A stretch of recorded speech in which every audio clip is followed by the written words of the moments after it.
I'm a fellowship-trained breast surgical oncologist. I'm Dr. Amani Jambakar, and let's talk about how many lymph nodes typically get removed in a sentinel lymph node biopsy versus an axillary lymph node dissection for breast cancer. This person commented on one of my prior videos that they had a sentinel lymph node biopsy done, but after the surgery, their surgeon told them they actually removed 9 lymph nodes. None of them had cancer, but this person's wondering, is it possible that they had more than the sentinel lymph nodes removed?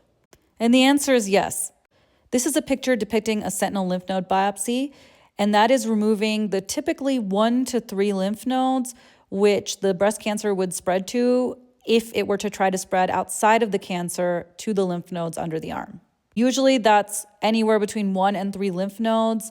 Very rarely someone can have 4 or 5 sentinel lymph nodes. Meanwhile, an axillary lymph node dissection means removing all of the lymph nodes under the arm and intentionally looking for them and trying to remove anything that looks like a lymph node.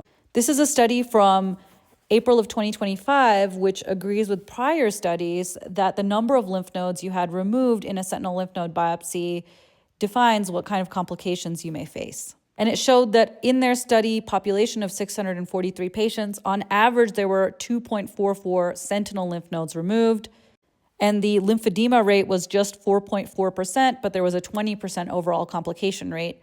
And they noted that the more lymph nodes you had removed, the more likely you were to have lymphedema.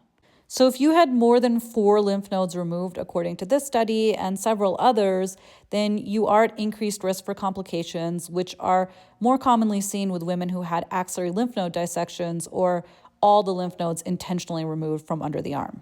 People who had more lymph nodes removed are at higher risk for lymphedema, as well as issues moving and using the arm normally. Your surgeon probably didn't intend to remove more than 4 sentinel nodes. Sometimes it happens because the lymph nodes are really small or they're stuck together.